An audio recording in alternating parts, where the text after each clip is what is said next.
Because you're not just trying to survive anymore, and you're not just trying to stop feeling terrible, you start trying to feel good. And it's a completely different journey, and you don't think about it till you're at that point, I think. Right, that's interesting. When you think about it, survival mode means the Yeah. goal is survival. Yeah, you're just trying to live through it. Right.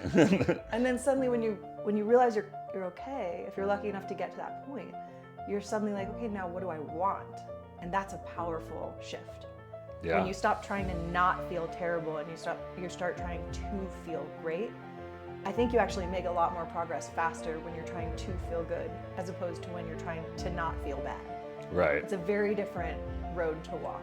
Yeah, and it's what you're orienting towards. It's the goal. You make the goal the thing that you actually want, not the step. Not the lack of what you don't want. Yeah, 50% of the way there. So Yeah. you work with people a lot doing this. So obviously in the man's world, we've been taught to override the feelings.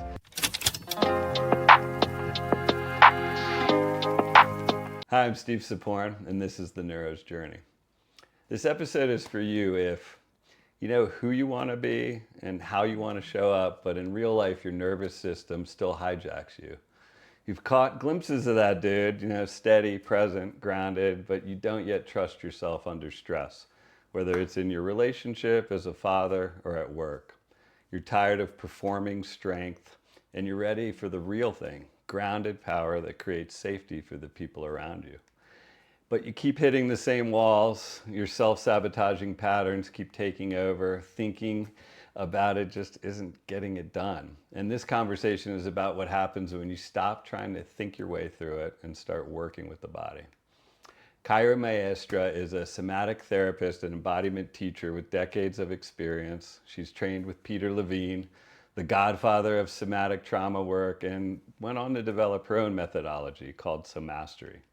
She works with high-capacity leaders, entrepreneurs, and couples to resolve trauma at the nervous system level. Not in the mind, but through the body where the trauma actually lives.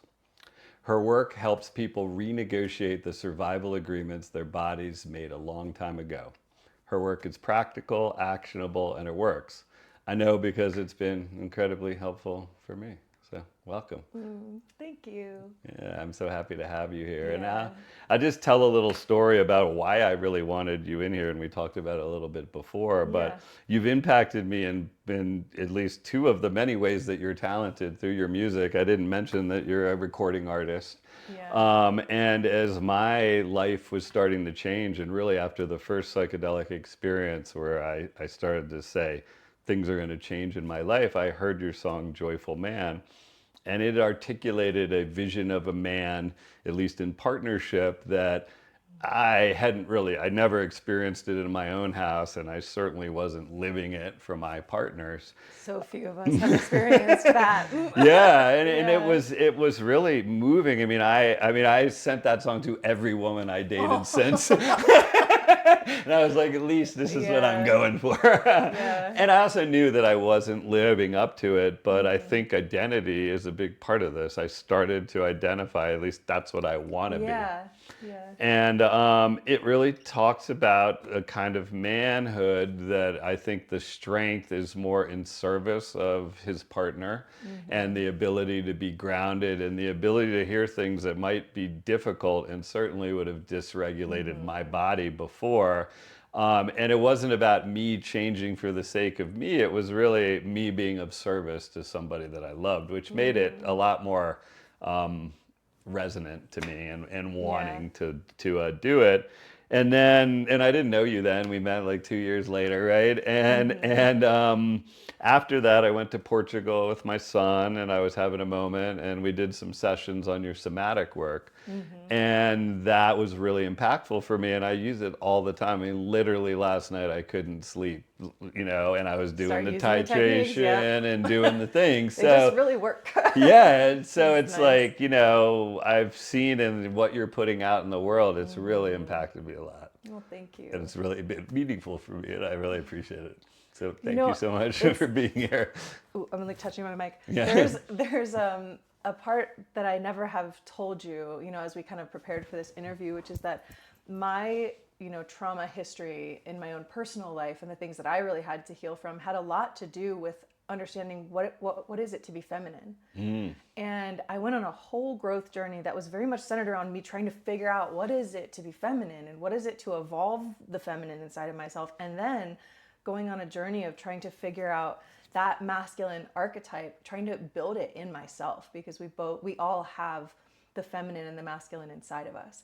And so I not only had to learn how to feel deeply and master my emotions and my expression and not stifle things, and become masterful with feeling and receiving myself and others, but then also how to become that kind of solid support that can take intensity and that can hold themselves and other people. And like we all want to develop parts of ourselves that are like that. And yeah, my trauma healing journey had a lot to do with me figuring out the masculine and the feminine inside of me. And so did you, in writing that song, were you really sort of basing it on your experience of what you were trying to cultivate in yourself, and then sort of saying this is what a man could show up for? Or so the song, for context for everybody listening to, it's called A Joyful Man by Mayestra. You can find it on Spotify. And this song is very much like about this man that's able to hold intensity and bring your intensity and bring your shame and bring all of yourself to me. And at the time, I was still very much kind of like an emotional train wreck of a human being. Like I was doing my best. I had been doing personal work for a long time and trying to with a person with their head on fire looks for water. I had been looking for like healing and emotional growth for many years because there was just no other option but to become a more functional human being. And at that point, I was still pretty messy. And I met someone named Gil Oren, who came into my life and just became the first man that I had ever really experienced what that was like, to be cherished by somebody and to be able to have my own emotional waves be so unaffecting his love and his attention and his kindness, and just not taking it personally. And, it wasn't really directed at him, a lot of it, but it was the first time I had experienced that kind of holding by the masculine that so many of us didn't ever have. And to experience that in my adult life, it was like such a blessing. And it's so funny how many people tell me that they found that song after a mushroom journey or on a mushroom journey. It is unbelievable. Like hundreds of people have told me that. And it was actually partially written on a mushroom journey during Gil's birthday. Wow. Yeah. Amazing. Yeah. And so I wonder, when a man shows up, I know you're not partnered with Gil, and you're getting married to Jordan, who's an awesome man. And so what do you think, like, the regulated man who holds that down kind of gets from you as a partner, that somebody who might be successful and have all the things but is never getting the full you? So what does the man get out of it? What does the man get out of like being that way? Yeah. Like, what's the way that you show up differently in a partnership when that's being held for you? I have some spicy opinions about this kind of stuff, because I got so lucky to experience that kind of holding, but I also learned and grew just as much, if not even more, from men that could not hold me and that were completely thrown into spirals and tantrums every time I had a feeling, and very, very reactive and very childish, and expected unconditional love, which is, I think, not really truly fair to expect as an adult. Like, we should be bringing things to the table, and we should be bringing regulation and bringing tools and bringing kindness. We shouldn't just be loved unconditionally when we're wreaking havoc on people's lives. So I love that I got to experience that. And I think there's so much that we get out of being that solid support for somebody. We end up feeling strong if we can manage our own emotions and hold somebody, whether we're a man or a woman. But also, I feel like as a woman, it's my work to work with women a lot of the time and teach them how to manage our emotions and how to show up beautifully in the midst of really, really big emotional intensity. And I think there's something in kind of the spiritual or like awakened communities where like the men are just supposed to be able to hold us. And I'm like, ugh, like, yes, we should all be able to hold each other in moments, but that's no excuse for letting our emotions run wild and not actually being able to figure out how to be constructive with really big feelings. Right. And so I, as much as I want to encourage men to be able to grow into that kind of man that can just hold a safe container for the feminine chaos, I think that the highest expression for us women is being able to hold our own emotional chaos and really bring that constructively with our inner masculine, with the parts of ourselves that are like, I'm not only angry because this isn't happening, but I'm really desiring this to happen. And I really am going to charge forward with figuring out how to collaborate. Yeah, well, I love the collaboration part because when you're operating like that, and Leah is very much like that, you feel like you're in a real partnership. Yeah. And so we're both going to have these times when we collapse and the other person's going to pick the other person up. And it's not like the man doing all the heavy lifting. I think men need to do a lot of things. And one thing that I clued into is you said the word childish in there, in the way that men were acting. And we were talking about this before. To be fair. Yeah. But I think as men, it makes sense that they're acting childish because ever since we were little kids, we were told, don't be a pussy, don't feel your feelings, suck it up. Like everything that, anything about feelings was sort of told to us from the culture, likely in our house, from men and women, 100%. to like, don't feel your feelings. So we're emotionally stunted, in that way. So 100%. It makes sense that it's childish because that's when it started to become wrung out of us. Yeah. And I do a lot of thinking about this because we were never taught as children how to manage our emotions really skillfully. Yeah. Maybe some of us were lucky enough to have parents that were like very emotionally evolved, but most of us weren't. And most of us weren't taught what to do with our anger and how to channel that into productive actions. And most of us weren't taught how to be sad. And we were either told to not do it. And usually anger is like the emotion that's kind of okay for young men. Yeah. It's like, of course, he's going to be angry. I'm mad or fine. I'm mad or fine. and for girls, it's not okay to be mad. It's you can be sad, but anger is like less, I think, accepted for young women. And as much as men were taught to stifle their emotions from a really young age, women were also, I think, conditioned to excuse it. Like, oh, he's just pulling your hair because he likes you. Right. Oh, he's, they're just like, they're not as mature as you girls, mature a little faster. Like we were actually trained to just like let these kind of behaviors happen. And so we grew up being maybe angry at the ways that men were showing up in society or like the patriarchy, but because we weren't taught how to channel our emotions into productive, constructive pathways, we're just mad at men. Yeah. Instead of actually like learning how to communicate and how to help them, because there's a lot of men that want to do better, really, truly. And a lot of us just don't know how to actually ask. We've been trained to not ask for things as women, and so there's all these cultural conditioning on both sides for men and women that is just so detrimental. And I love that, I tell myself with all the things that are wrong in the world, like there's so much that sucks.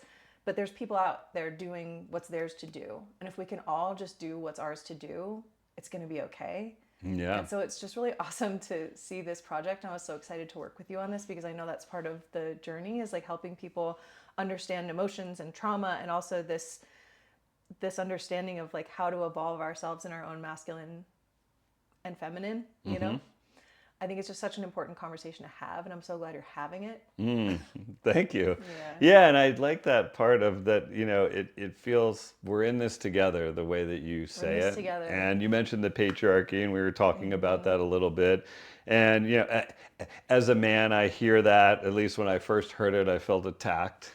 But as a lot of men do. Yeah, and I felt like I'm responsible for every asshole in the world now, or whatever. How people feel about like racism in America. They're like, it wasn't me. I'm like, it's your house, though. Like, shouldn't you care what's going on in your house? Like, patriarchy's not your fault, and it's your house. It's all of our house. What are we going to do about it? And I think there's this opportunity to look at it. One, I think the patriarchy has also been put on men to enslave them by a small group of elites, to make compliant workers. Like a worker in a factory that has no feelings and isn't going to tell you anything is just going to work longer and suffer more. Authority. Yeah, and all these kinds of things. So I think that as I started to research it a little more, what I really found is that this is something that has impacted me negatively. And just like in my abuse, I had a certain kind of nervous system, and I have to be responsible for that. People with the things that happen to me become predators. They abuse Yeah. people. They do all these things. I didn't become a predator, but I abused myself a lot. I abused myself a lot, and I was Yeah. definitely an asshole a lot. Yeah. So, but I have to own that, and it sucks that those things happen to me. And I think also that men and women can be on the same team and Yeah. basically say, like, yeah, like we can see how being told to stuff all of your emotions down, which is basically the number one thing I've learned about actually becoming a full person, is to acknowledge Yeah. them and feel them and let them You go can't through. regulate emotions you don't allow yourself to have. Yeah. And so we have a whole culture of people that are not actually allowing themselves to have the feelings that they're actually having for whatever reason. And that's why things are coming out sideways so often. Yeah, labeling certain emotions as bad or good, where they're just like Yeah. clouds. They're coming through. Acknowledge them. You don't have to be attached to them. And Yeah. I do think what you were talking about, when you read the news, it just sounds like the world is falling apart. But in my personal experience, what's the people that I interact with, I would think it's the greatest time in human history if I didn't have a phone. Yeah. Yeah. because I because get it. just where I'm seeing so many people just report the things that are happening in my life, and this project's important to me because I look at myself and I think that I kind of had the Instagram lifestyle before there was Instagram. I mean, I Yeah. was remote working, living all over the world, had a beautiful wife, the whole thing. And it was really sort of this sense of like, wow, this is what it is. Like, I've achieved it all that I thought I was Yeah. supposed to do. Am And I even happy here? yeah, am I even happy? And the answer was really no. Yeah. And people can see it on you and feel it on you. So I just want so much for men that are like in this thing to not shit on themselves and just be like, look, this is what happened. Unfortunately, it happened. How can I make my life better? How can I feel Yeah. better? How can I live? I mean, the stats for men are fucking horrible, Yeah. now. They're at a real disadvantage when it comes to, I think, like being able to safely process and feel their emotions. Yeah, and so it's a real. learned behavior. You Yeah. can learn it. I've learned it mostly through men's group is where it really was the first 6 or 7 years of that. And it's really powerful to do it in front of men. Yeah, I really think there's things that like men need to be helping the men with, Yes. and there's things that women need to be helping the women with. And there, of course, we all have like masculine and feminine inside of us, and it is an interplay with the both, and with people that identify with neither, like. But there is something really, really beautiful about masculine energy and men doing the work with men. And I Yeah. work with so many women and like non-binary people, and men are completely welcome in my world. But there's something really special about me being a woman and being able to help women with things that I think are just our work. Yeah. There's certain things that are women's work, and there's certain things that are men's work. Yeah, and I think Yeah. that, as a man working on himself, like I feel a lot more respected because I know Leah's doing that. Yeah. As Yeah. opposed to if Because I we're not just showing up to decided, the relationship just being a problem yeah, all over the place. yeah, just freaking out, Yeah. whatever. And so that feels like respected, and it just makes us give us each other so much more Yeah. grace. And there's really good benefits to this too, because a lot of times with emotional work, it's hard to get started. And I see this a lot for men, is that it's like, well, why do I want to spend my time learning how to feel bad? Like, I kind of, no, I don't want to do that. There's not an immediate reward, but the reward is that not only will your woman, your friends, your kids feel more respect for you and more connected to you and safer around you, which gives you access to a lot more depth in relationship that is really fulfilling for us to receive. But also there's you become a match for better friends. You become a match for better partners. You become a match for a better relationship with your kid. And I'm such a good example of this, because the more that I cleaned up my side of the street, regardless of what was on the other side, and just decided I was the problem, even though it would have been so easy to decide that they were the problem, the more that I decided I was the problem, the more of a match I became to a beautiful love. And what's funny is that Jordan, my fiance, was very much doing the same thing in his last relationship and really trying to just clean up his side of the street. And when we met, we had so many tools And we were so easy to be in relationship with at that point because we were both really practiced at not becoming a problem. Right. You know, being able to handle our own feelings, and it's just such an easy love. It's such an easy, amazing relationship. It's the best relationship I've ever seen with my own two eyes. And it's a direct result of us being willing to do that work. And so there is, even if there doesn't seem like an immediate benefit to like starting to learn to feel your feelings or learn to, you know, navigate your inner world in a more intelligent way, it pays off. It so pays off. Yeah. You know, it's interesting because, you know, when you had the traumatic history that I did and the somatic experience that I had. Yeah. Well, I felt like the goal was just to kind of get rid of that. And what happened was everything changed in my life as that nervous system calmed down, just like you're saying. The people that have come into my life, the people that I'm attracted, there is not one area that is not so much better. So that's what I really think that is missing from a lot of the trauma stuff, because trauma just sounds like a problem. It's like, well, what's on the other side of the trauma? It's the growth that you have. It's a studied thing. It's called post-traumatic growth, right? Yeah. And it's different than resilience, right? Like, I want my nervous system to be resilient. I want it to go, you know, freak out and come back down and be the same. Yeah. But if you're growing, it means that you're actually way better than you were when you started. So by healing the trauma, you grow in all the areas that you were wounded.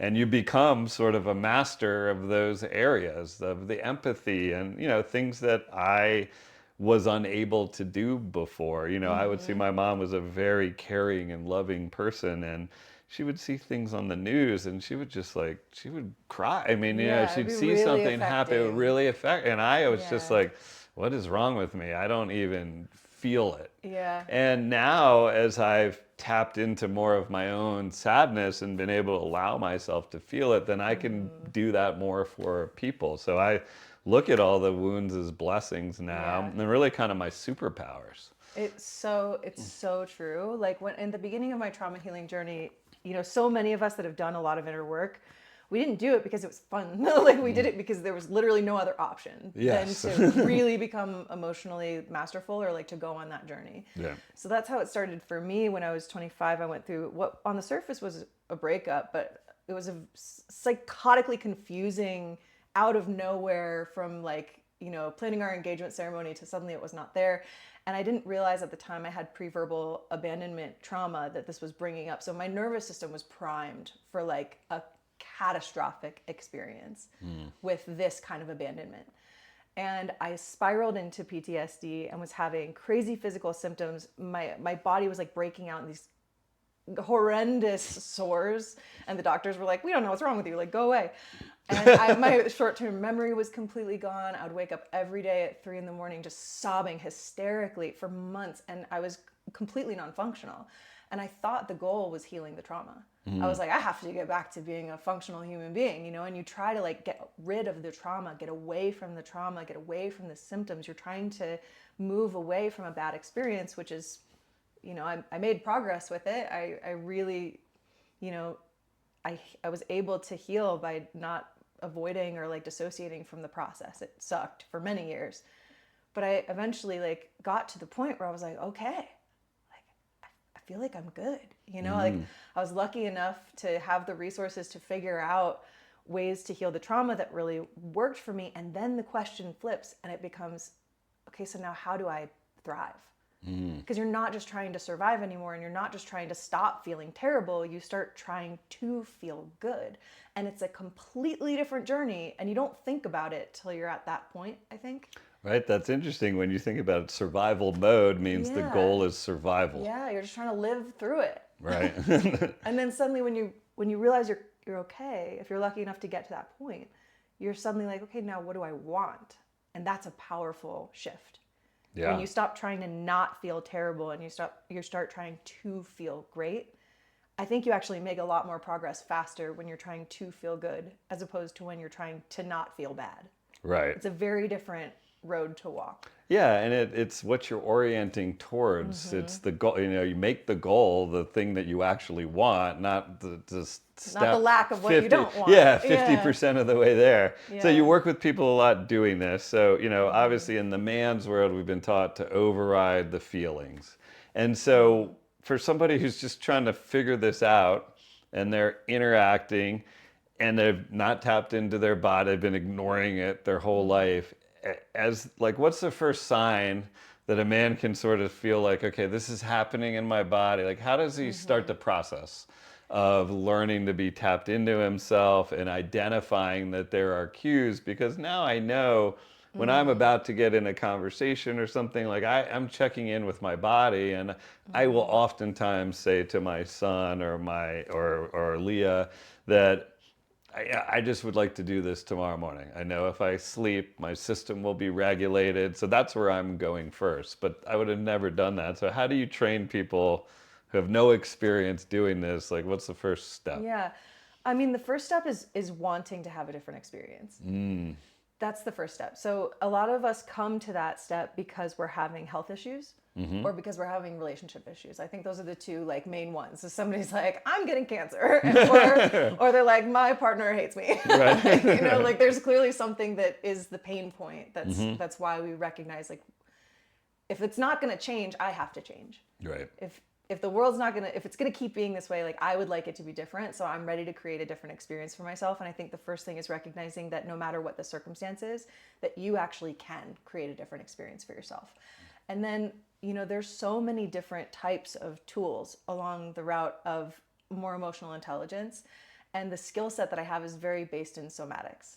So that's like what I studied. So just for reference for people, like how I'm answering these questions, it comes from a branch of somatics that was taught to me first by DMT.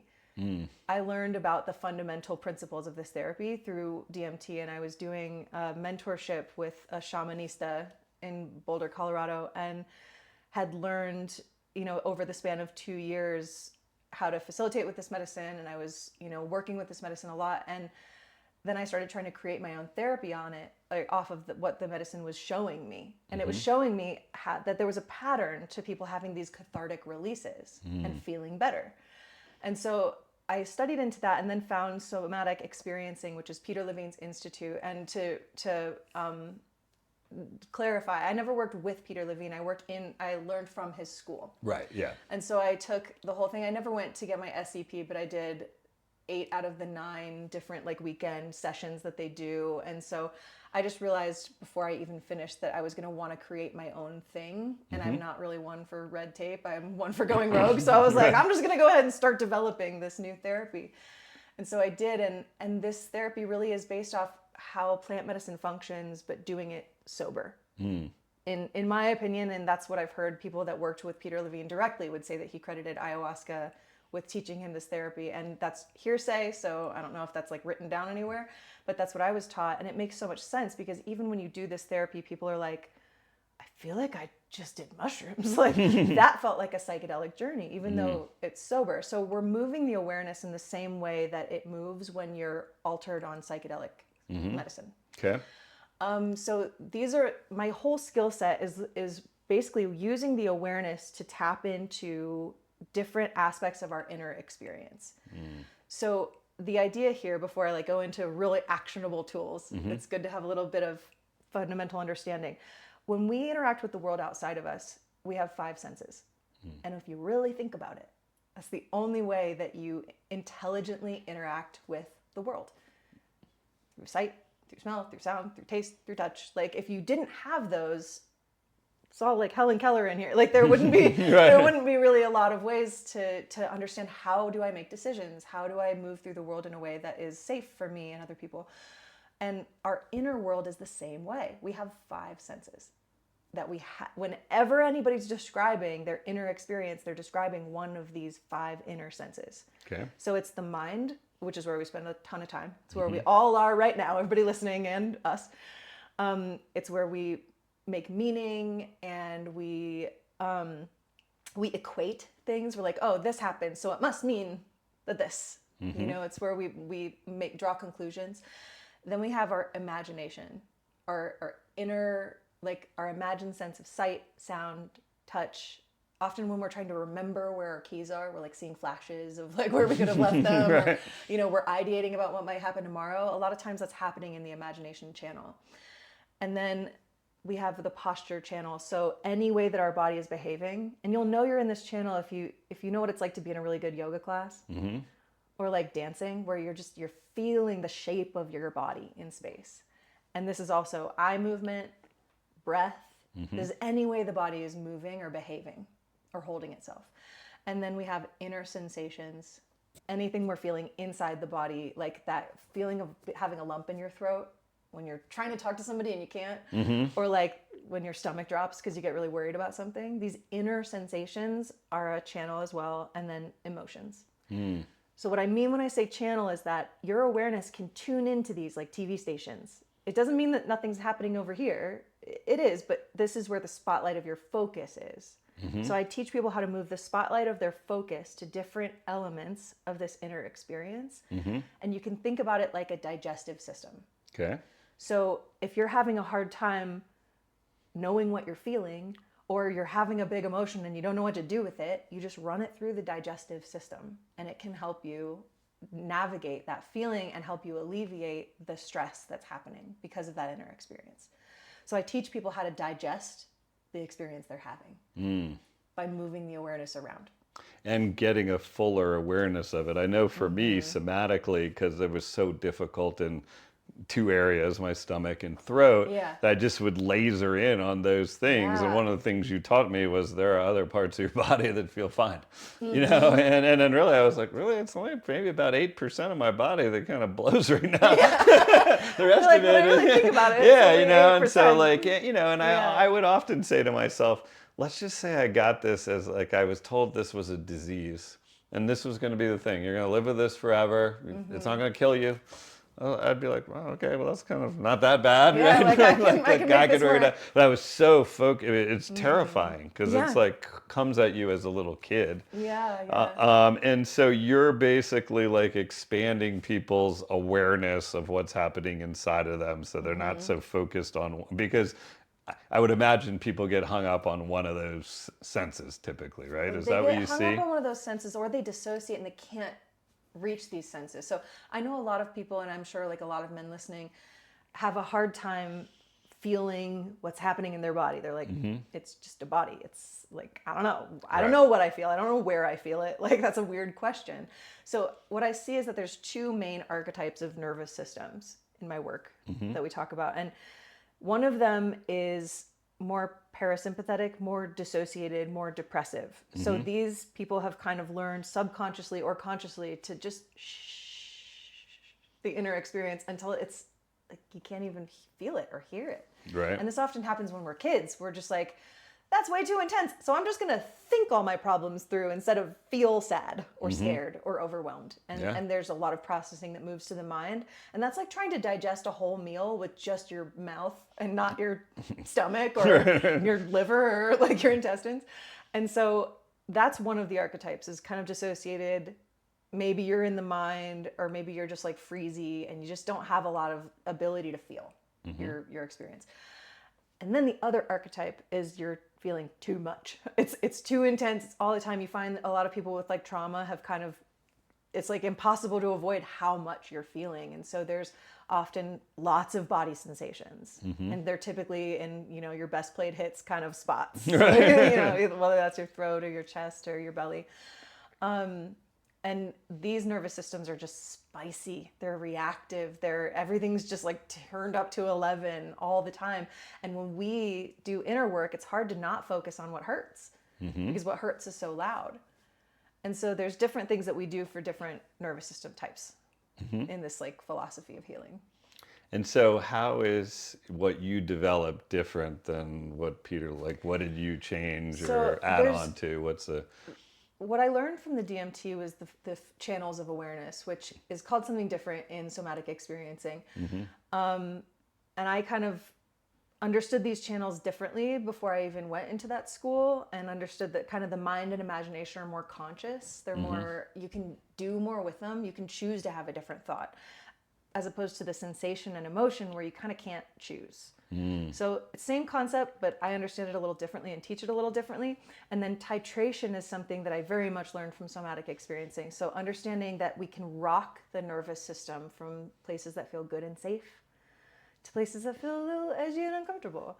And it's really important that we don't get stuck in either place. And so for people like you and like me, we would get stuck in the bad sensation. We would get stuck in the bad thought. We would let the doom spiral take over or let the sensation take over. And it was almost like there was no off ramp. It's just intensity after next wrong thought, after next painful sensation. And so we had to learn to move our awareness to places that did feel okay. We had to learn to find the spot where we could ride the come down and like our nervous system could re-regulate. Right. Titration was something that I learned from them, but understanding the nervous system archetypes was something that I created in just my work and working with psychedelics and working with lots of different clients and coaching containers. Is I just kind of saw that there were patterns, and if I understood the pattern of the nervous system, I could apply really specific tools to help a person renegotiate where their nervous system lives. And so for me, there's two main ways that we heal. We either rewire triggers, specific triggers. So if somebody like calls you an asshole and you immediately get triggered about it and start to, freak out and feel lots of feelings or yell, we can rewire specific triggers so that you don't get triggered by that thing anymore, that stimulus and what it means to you. But then there's also another route to healing, which is you work with the whole nervous system and you just renegotiate where it lives. So this is the kind of thing that is cool, because when you start to re-regulate your nervous system, there was all these little moments where it would have set you off. You would have gotten frustrated. You would have gotten upset. You would have not been able to sleep. You would have, but because the whole nervous system is rearranging how it responds to stress across the board, suddenly a lot of shit that felt like a big deal just isn't anymore, because your body's living from a place of safety. Yeah, it's interesting. As I've kind of gotten into this thing, I've studied the brain a little bit, and you were talking about the senses, and when you have all these senses, I don't know the exact numbers, but it's something like 8 billion bits of information is coming in every second. And your brain culls it down to like 60. Yeah. It's called the reticular activating I system. talk about that a lot. And so I think what happens is as you train it to see different things, then it's trying to find those things. And so as we go back and forth between the titration, now my brain is used to saying like, well, there's other parts. Yes. I don't have to just look for what is worse. So it becomes automatic as opposed. So it's sort of like anything, learning a sport, right? You have to learn it until then you're just doing it and you're not thinking about it at all. Exactly. And that's where I want to get people to, is because I didn't like a lot of these healing modalities that were based on like specific tools that you had to apply every time. I wanted things to just be different on autopilot. And so more subconscious work, like somatic work that works with the body, is really good at creating a lot of change quickly without you having to think about it in the moment, because in the moment you might be triggered, But I think it was Tony Robbins, that talked about the reticular activating system, because this is like a genius it's a genius concept. It's a genius piece of information if you're trying to go on an emotional growth journey. He said, imagine that, you drive around every day. You see tons of different cars, but suddenly you start dating somebody that has a red Honda Civic. Right. And suddenly you see Honda Civics everywhere.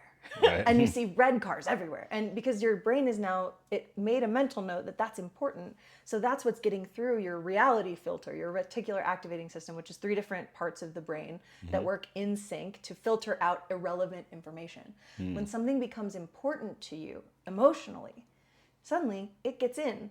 Because it's suddenly relevant. It's not being filtered out because it's relevant to you. Right. And so this is part of the reason why some fundamental philosophy of healing is like, play on the game board of what you want, not what you don't want. Because what you want suddenly becomes relevant, and you start seeing more and more ways to get here instead of trying to not be sad, trying to be happy. Right. Very different things are going to get through that filtration system in our head. So, and to draw it back, because Rabbit Trail City over here, you had asked like how, what is a good, technique or some things to start employing for people that would like to manage their emotional experience better, right? Is there something specific that you want, I can start giving some tools or ideas for? Well, let's just say, so you're talking with a man who's new to this, right? Yeah. He's kind of walking in, maybe he's nervous to show up for the first time. So how do you work with somebody to say, this is something you can do? I'm assuming you want them to walk away with something that works in the first session, right? Totally. So what's the baby step that is for somebody who's who's trained their whole lives to suck it up and not feel their body? What's really cool about this therapy is it's all about what's true right now. So you don't have to get over the part that's stifling you in order to do this. All that you need to do is whenever something is happening for you, and usually it's something uncomfortable because that's when we need tools. Whenever something is happening, you're triggered, you're uncomfortable, you're feeling anxious, whatever it is, just ask yourself, where is this feeling in my body? Where is it? And some of us that haven't felt our bodies in a long time might have a really hard time with that. So if that's the case, if you can't find it, ask yourself, where do I think it would be if it were somewhere? Well, it's funny, just even the concept, when I first started learning about it, I never knew that feelings were in your body. Right? I just thought they were concepts. Oh, I'm happy, I'm sad, I'm angry. And I never, until I, started being exposed to these things, I was like, oh no, there's actually an actual, a feeling is a sensation that your brain is putting a label on. Yeah. And that was completely new information to me as a 48-year-old or whatever. It's mind-blowing. And you don't know it till you know it. Yeah. But because we think that our behaviors are just behaviors. They're not. They start with a feeling. We think that yelling is the problem. Yelling's not the problem. The feeling that's making you yell is the problem. Right. And it's not even a problem. It's just a feeling. And you're yelling to, I certainly have used this in my life where it's I can't regulate my nervous system.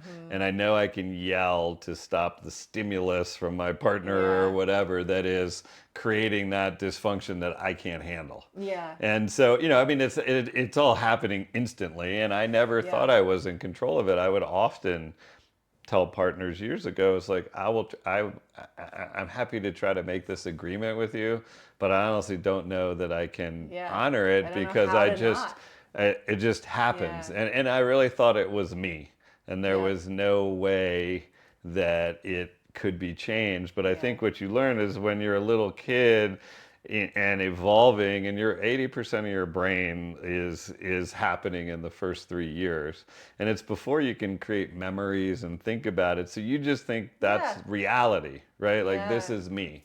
And to learn, no, actually I can get back in there and work with all those things. It's a revelation to hear, because you're not stuck in the way that you think that you are, that's undermining you. You can change it. You just haven't learned a tool that puts you in control of that situation. And I think this is so, thanks for saying that, because it is such a common experience where people are just like, it must just be me because I can't seem to stop. But there are tools that work. And I think a huge piece of the beginning of the journey is just recognizing that emotions are a bodily function. Yeah. And that verbiage comes from Mellyanne Layer, who I love, who's a women's coach and business mentor. But this idea that emotions are a bodily function. So that means that we just need to figure out how to let the body do the body thing when those emotions are present. And it does take some self-control, because it's hard to not just react the way that we've learned to react probably when we were really little, which might be to yell, or it might be to throw something, or it might be to completely shut down and wall off. But if we can just come in those intense moments, where am I feeling this? Where am I feeling it? And if I can't find it, where do I think I would be feeling it if I were feeling it? Pick a place. Literally, it doesn't even matter. Just imagine it is somewhere. Put your attention there. And just let the feeling happen. If it feels tight, let it be tight. Tight is way easier to be with than super angry. Tight is just tight. Just let it be tight. If it's hot, let it be hot. You can do hot. You can do hot. It'll be over in 30 seconds. We can all do hot. Yeah, it feels like it's Less than 2 minutes. If Less you than 2 sit, minutes, stick honestly. with something, it shifts. Yeah, and so the point here is to like really just name the sensation, because a lot of times we're like, I feel it in my chest and it feels angry. Angry is not a feeling. Like, name the sensation. Tight, hot, loose. Is it moving? Is it still? Is it heavy?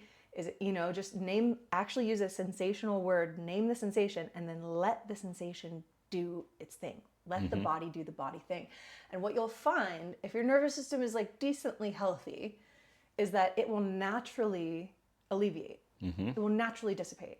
For people like you and I, who have that more sympathetic nervous system, it'll start to alleviate, but then we'll find the next sensation that hurts and we'll go there. Yeah, right. And then we'll find the next one, and then we'll never get out of the cycle of it. Or it'll alleviate and then it'll come right back. It's like, yeah, okay, well, it's back exactly. again, like 1 minute after the minute it was gone. Exactly. So the trick here is to not only feel the sensation until it naturally begins to alleviate, but then really focus on the alleviated feeling. So if it feels 3% better, focus on the 3% and name that a little looser. It's not as tight. Great. A little looser. A little looser. Can I feel a little bit looser sensation here? And that will ground the nervous system into actually chilling out. Because it's not enough to just feel the intense, uncomfortable sensation. We have to feel what comes on the other side, and we have to feel it on purpose. Right, like you're saying, So, like the goal. Yeah. Not just the, exactly. live Feeling in the it negative. to heal it is like the most, it's such a faux pas or like a cultural misunderstanding with a lot of groups of people that are like spiritually seeking or like doing the work. We're so caught in the cycle of just like feel it to heal it, and there's entire communities that are just so dysregulated and so like they freak out over the smallest things, and they're not able to just calmly deal with stress because their nervous system is taught to just seek out the thing that hurts, to do the work, to be a better person, and it's just so dysregulating. Like feeling good is the reason we're all doing this work in the first place, and we have to practice that. We have to practice feeling safe. Like, and that's something that just didn't occur to me for so long in my healing journey, because I was just trying to like do the work and do the shadow I think work. it's also a potential. I think it's really inspiring to men. I think a lot of times when you first starting this, it's like, okay, she wants to talk about our feelings, and it's like men want to do shit, right? Yeah. And so there's this sense of like, because I had no idea that my feelings were physical sensations. So I'm talking about things and not paying attention to the sensation, which is actually generating all of that. And so it feels like, well, we're just talked and nothing happened, and there's nothing for me to do but talk. But this is really saying, like, you want to be a dude and do something? Like, here it is. Like, here's a thing to do that will alleviate these things. A well of unsolicited advice. I also have something for that. For men that they're in conversations with their partner and they're just like, oh my God, I just have to like listen and just be in this bad feeling. Like, I want to do something about it. Here's something that you can do that works really well. Okay. Literally, ask questions and say what you see. And don't ask questions because you want her to understand you. Ask questions because you want her to understand herself. Okay, so what's the question and what do I see? How does it feel when you say that? What do you think that means? Okay, so then you say something, and then what do I, like, what's the, like, what I see part? I'm reflecting back. So saying what you see is a good place to start, because a lot of times when we ask questions, we're like trying to get them to see that their coworker doesn't matter that much and that it's not that big of a deal. So we ask questions to try to get them to see something. Right, like so it's a question to prove just a point. Say what you see. Describe the person. Be like, you seem sad. Yeah. When you say that, it sounds like you think this. Right. When this happened, I'm seeing your shoulders drop when you say that. Literally just describe their body. Like, oh, when you said that, your hand did this, and then shut up. Right. Like, all that you're doing is actually helping your partner become aware of the experience they're having. And it's crazy how much it makes us feel understood as human beings when somebody just describes us. Well, it's funny too, because as Feels men, so you good. hear it so time, like, I don't need you to solve my problem. Yeah. I just want you to kind of hear it. And this is actually like an active thing that you can be, and you can practice. Your awareness can get better. Like, oh, I'm noticing a slouch, or you're Yeah. slightly different posture than I see. And then that's creating this whole thing. And that women mostly seem to just want to know that the other person's paying attention, That's and they it. don't need to be fully fixed it. in every moment. And I think this is part of the woman thing, is like, we actually don't really oftentimes like just want our partner to listen. Right. We want to feel better. And Yes. one of the things that helps us feel better is like actually being with our own experience deeply. And so when somebody describes us and it's just like, you seem really angry, there's a part of us that's like, yeah, I am. And it helps us be with the experience we're having. So like when we're holding space for somebody, a lot of us feel like we have to do something. We don't have to do anything. We just have to help the person have the experience that they're having. That's it. Help your partner have her experience, which is very confronting when your partner's like, you're being an asshole. Right. And you're like, but no, I'm not. But no, I didn't. I Yeah. didn't just ignore you at this party. I didn't, your reality doesn't match with mine. Just, wow. When you say that, you sound like really betrayed. Yeah. You seem like you feel really abandoned right now. Right. You seem like this is really important to you and it's really hurting you. Is And there something that you needed in that moment? It Just really diffuses asking everything. them questions about what they needed and wanted and would like to be experiencing and what they are experiencing. It just, suddenly all the answers are there. Suddenly you know what to do. And unfortunately, I wish more women just knew how to ask for this. Because it's so easy when we know to just ask our partner to just like, don't say anything. Just tell me what you see. Right. Like, I'm just having an experience and I just need you to describe me.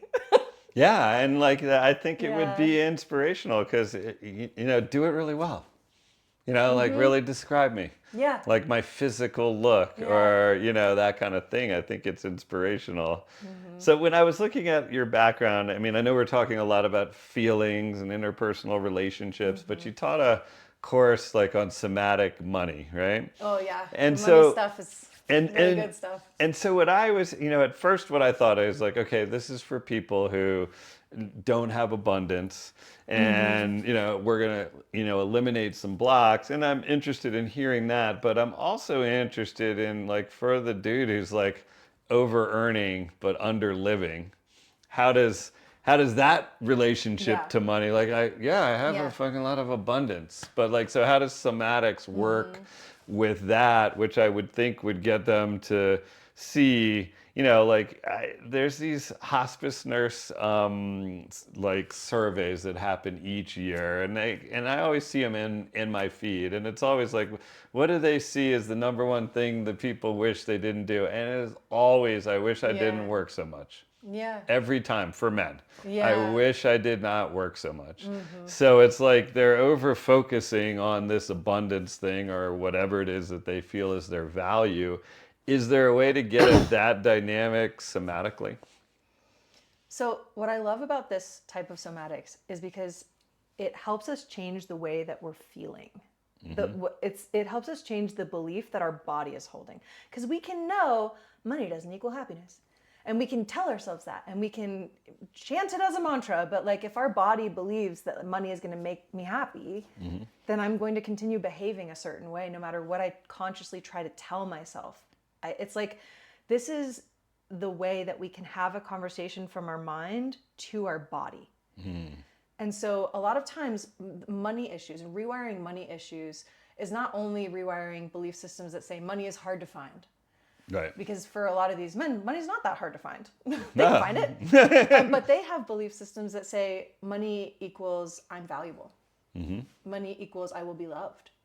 Money equals I'm important and I have a place in this world. Money, and it's really important that we have a tool that can rewire these belief systems, because like, for a very tangible example, let's say there's a man that just believes that he can't find true friendships because everybody just wants him for his money. And if this belief feels true, the only thing that's getting past that filter into reality, that reticular activating system, is beliefs that are congruent with that belief system. Like information that's congruent with people only want me for my money. If I believe people only want me for my money, that's the only thing that I am going to be able to see because of how my brain is wired for confirmation bias. Right.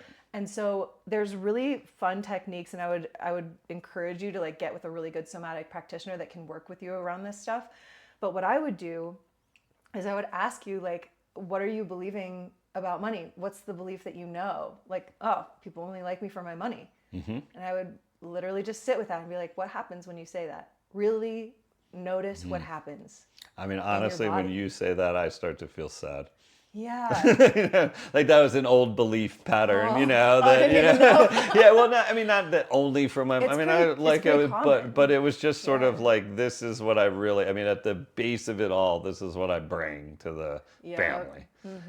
Like, yes, I mean, all the other things, Yeah. but if I don't do that, then I don't have worth. I mean, I had a man, and you might have met him at my party, Dr. Ryan Phillips. He's a co-owner of Neuro, and his father, and this was on my podcast, so it's not breaking news, but his father was a mass shooter.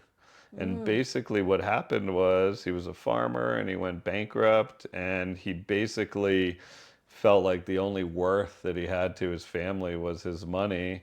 And he was gonna give them money by, essentially committing suicide, but he was also super angry, so he killed a bunch of people. Wow. And Ryan will tell you, he's like, I just wish my dad knew that his presence was so much more valuable than his provision. And I don't think that a lot of men feel that way, and I think it's because they're uncomfortable with their own presence. They've never seen that their energetic presence, their way of being, can actually radically improve people's lives and be of benefit. So then it's like, well, what am I if I don't make money? Yeah. Yeah. It's part of the reason why that work of, just like we were talking about, those tools of just say what you see, just describe somebody, is because these are tools that help us just get out of our own head and really put the attention on somebody else. And that is so valuable. That's all so many of us want, is just to actually feel like somebody's with us and somebody really gets us. But with this stuff around money, it's a tricky thing, because there's ways that I would work with a client that came to me for this kind of stuff, and it's really common, and it's devastating that so many men feel like their only value is what they're bringing. But I think sometimes the only way to get through that is to get brave with yourself and see what it's like to just sit in that reality. What if it is true? Right. What if it is true that that's the only value you bring? Probably makes you feel sad. Feel sad. Right. It probably makes you feel worthless. Where do you feel worthless? Can you just let that feeling exist inside of you? Let the worthless feeling, let the shame feel. And then take a break. And then come back to it and bravely sit with it. Because what you're telling yourself when you sit with these really terrible feelings and stories is that I love you and I feel safe with you. I feel safe with my shame. I feel safe with my worthlessness. And I think it's worthy, so I'm going to sit with it. And that's, as far as I know, like the only way through. Is not to get it out of you. We need to stop trying to get our shame out of us and get our worthlessness out and like do things so we don't have to be with it. It lives in you, and it's worthy of our time and our presence and our safety and our holding it. And once we do that, we realize that it's not actually telling us the truth, that just because the shame is there doesn't mean that we're not worthy. And just because the fear is there doesn't mean that people are going to abandon us. Like when we're able to actually hold those things safely and like be strong and be present with them, then we realize that they don't mean what we think they mean. And suddenly the way we feel and react to them changes. Yeah. And that's so much easier said than done. Like that's not ABC beginner kindergarten emotional work. That is grown up master's level, emotional work. And so I think if there's one thing that I could say on this podcast and one thing that people could take and hear, it's that the shit that's wrong with you is a worthy and whole human experience. You don't need to fix yourself. No. You don't. Like, we are all having a perfectly worthy and whole human experience. Do you want to have a different one? then great, go on the journey. But don't go on the journey to fix yourself because you're broken. Because if we play that game, we're never good enough. We're never going to be good enough. Personal work and emotional work and becoming a better partner is a mountain that has no peak, and you will never reach the top. Becoming a person that like loves themselves, there's always more to do. And so we can't approach healing as though it's something that we win. You can't win yoga. You can't win healing. You can't win like emotional work. You have to understand that either you're okay as you are, you're perfectly worthy of love. You're perfectly worthy of living this life. Everything's okay. Yeah. And we're playing for quality of life. And we would like to have a different experience with our partners and with our own bodies. And we would like to not be struggling from chronic illness. And, you know, like we would like to be healthier. But we have to not play as though it's life or death, because everything's good. Like, everything's good. It doesn't mean it's pleasurable, but everything's ultimately fine. Yeah, and I mean, on a more spiritual level, I think we've come here to actually go into those things that are difficult, right? That's our Yeah. soul's purpose. And, you know, for somebody like me, I did business things that seemed risky, and I got a lot of social applause for them. And people like, oh, wow, you're starting your own business, you're doing this. And it seemed courageous from the outside. But to me, it was just like, I could do that. It wasn't courageous at all. Yeah. It was actually a diversion from what was coming inside. Yeah. And I think the one thing that I wouldn't say push back on it, but I would like to give a little color on is you know, as you get further into it, it becomes more like fun and interesting. It doesn't feel like the work. I don't really love that term. You know, you get a little, it's like you're better at it. And then you see something else and you're like, oh, I know I have the tools. Like this has popped up. Like I can handle that.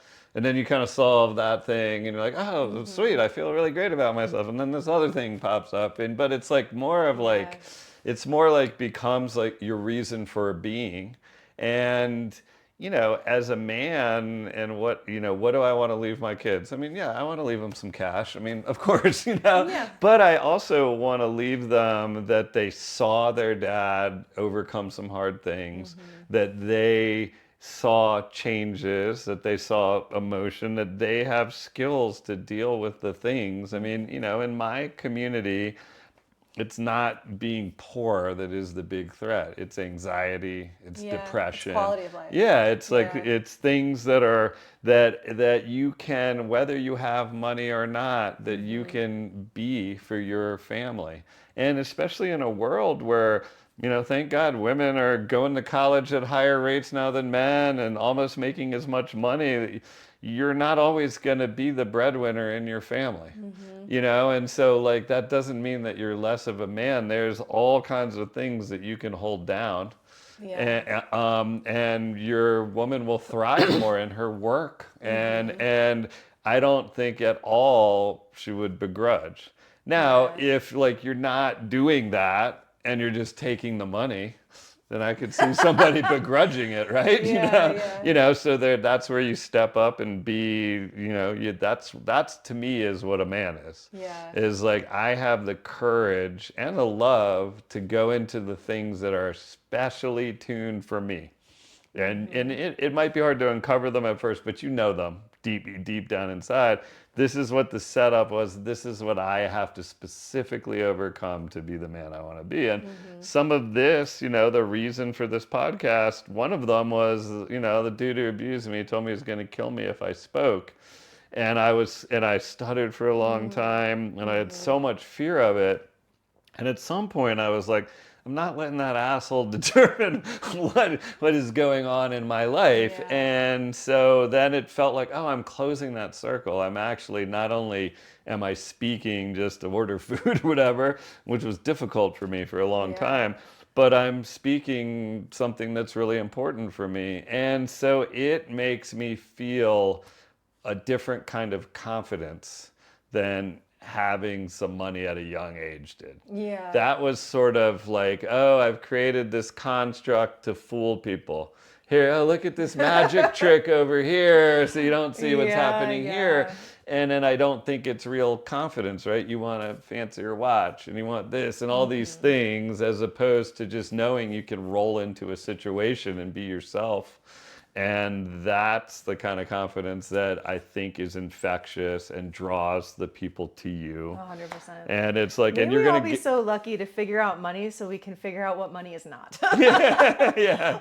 Or accomplish some sort of dream, because I've been there too, and reached some goals and then realized oh wait, that wasn't what I thought it was going to give me. It even makes you emptier almost, because There- you yeah, focus so I- much effort on Oh, it and you man. get it and you're like, oh shit, you know? In my journey through entrepreneurship, I was so proud of myself for building a business from no understanding of money, no understanding of business, and I made so much of my identity that success. And I've been through such a journey the last 2 years with dismantling this image that I had of what made me worthy, and having to come back to that, because it was that very masculine journey of being oh, I am what I provide.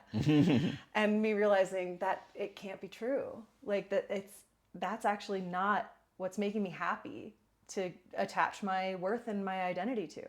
Yeah. And just coming back to the things that you said you want to leave your kids, it's what I want to do, what actually feels really good is just to love the world well. Yeah. To love the world and to love myself and to love my body and to try to build heaven on earth, one person at a time, one body at a time, one project at a time. Just do what's mine to do here and find my worth in other ways. And I think it's a cool journey to go on to decide what things get to mean for you. And one of the really cool things about money, since that's part of this conversation, is changing our relationship with money, is I started viewing money a long time ago, and I'm coming back to it again, as it's not really real, right? It's not like we have the gold standard anymore where it actually represents something physical, which means it represents something non-physical, which means it is an energy. And if money is an energy, then it is the energy of trust and commitment. It's the energy of trust and commitment. The more committed you are, the more money shows up. The more trustable you are, the more money comes up. That's why you get promoted into bigger and bigger positions, is because people can trust you. Yeah. And they know you're committed to that outcome or to that project. And so it really is the energy of trust and commitment. When we view money like that, it's a weird thing to attach your identity to, but also it's a beautiful thing to be able to provide in the world. It's something people can trust. It's a beautiful thing to practice in yourself, is commitment. And so there's other ways that we can start viewing money that may not even change anything on the outside, but may change how you feel about it on the inside. Yeah. And not to undermine that experience. Look, starting companies and doing things and taking those risks is hard. Yeah. And so I don't think either of us are saying. Proud of it. Yeah. I was like, damn, that's so cool. And then I realized maybe there's part of it that I don't need to be this person. What if I change? Does that mean I'm not valuable anymore? And not to undermine that. I don't want to tell people who've succeeded that wasn't anything. Yeah. I'm just saying, is it serving your actual life goals? If it is, if you feel great inside, if you have the relationships and the love and all the things you want, then you're rocking and rolling. Yeah, you don't need. You should tune into another podcast. You should start your own podcast. And we'll listen to it. So I mean, it's I don't want to undermine anybody's life's work either. Yeah. But it's just, is it giving you what you thought it was, and is it giving the people that you care about what you thought it was going to do? Mm-hmm. And if it's not, is there simple reorientations, inner reorientations that could change your experience with it? Is it possible for you to slay and work and be winning the game of money and career and entrepreneurship and be super happy while you do it? Maybe you don't need to stop doing what you're doing over here if there's parts of it that are working really well. Maybe you just need to detach your identity from that being the only place where you feel worthy. Maybe you can add something to the experience instead of stopping prioritizing these things. Maybe it's just a way that you're thinking about it that can shift, that can lead to more fulfillment. Yeah, I mean, I think that it's as simple as, if you're at the dinner table with your kids and your family, that you can detach from the numbers and the money. I need to think about the financial statements and all those things, but is that so important to me that I cannot hear my kids recital? I'm checking my phone because they're playing the piano in front of the whole school, but I can't sit with knowing that I might be losing ground. So it's can you just put that in the box that it's meant to be, and then can you be present for the things that are really important in your life. And when you die, it's not going to be the money that you made. I mean, look at Steve Jobs' letter. I mean, he talks about how, I mean, all of that was not what he wanted in life. Yeah. And it's a really awesome thing to read. And I think that, like, let's not learn that, like, in our last 10 breaths. Yeah. You know? Yeah. You know, I think that we've kind of circled around this topic a lot throughout this conversation, but I feel like the best thing that we could do for society, this is kind of like my new life direction I've decided, and like is starting to go on it, is everything that I create, I want to be in service of helping people recognize that they have the power. And so, you know, when we talk about like the patriarchy, or we talk about these, you know, oppressive systems and structures, it is true that these things exist outside of ourselves, but it also is true that society is made up of individuals. And individuals have the power to recognize that they have impact. They can do something different and have a different experience. And so I think the real, like, most amazing juice that we could squeeze out of this conversation is just, what if it were true that you were the only obstacle? Like, what if it were, yeah, it could be the clients, or it could be your job, or it could be your boss, or it could be your society, or it could be your kids, or it could be your wife, or it could, you know, it really could be them. But what if, just as a game, just for funsies, we just said, what if it was actually 100% within my control to create the experience I want to have? Wow. What if what if? Not because it's true, but because that framework is going to make the reticular activating system much more likely to pick up on where you do have power and where you can make shifts that affect your life and other people. It's crazy how many times in my life I have decided that I had the power, and then suddenly somebody else changed their fucking tune and suddenly became a different person. And it had been years of them being the same person until I decided that I could change, and that would have to change the relationship. You know, I have like the best relationship that I've ever had with my parents. And it wasn't because I waited for them to be different. It was because I decided, like, I was going to release them from any job or responsibility that they had to be any kind of way. And I was just going to love them. Yeah. And then suddenly I got apologies I never thought were coming. I got a completely different side of them. And I really do think it's because I shifted. And so I really encourage people to go on that journey of, like, maybe it is your wife, but maybe it's actually completely in your control to change the relationship. Maybe all you have to do is figure out how you can be different, and that can get you different results. If money is the thing, if self-worth is the thing, like, maybe it really is within your control to change it. Yeah. I think that's an awesome place to wrap up. Yeah. We've gone a lot of places. People have the power. Yeah. Thank you so much for being here. This was a great conversation. I hope you enjoyed it. I really did. Thank you so much. And thank you for the work that you're doing. And I'm so proud of the interpersonal work that you've spent so many years doing. It matters. And to find a way to live out loud through an avenue like this is really fucking cool. Thank you so much. Thanks. Thank you so much for joining the Neuro's Journey podcast. If this episode landed, share it with someone who needs to hear it. The real medicine is in the connection, and this community only grows when we reach for each other. Subscribe so you don't miss what's coming, and if you have a minute, leaving a rating really helps more people find this work. And keep showing up for your own journey. Every small act of courage matters, for you, for the people around you, and for all of us. I am so grateful to be walking this path with you.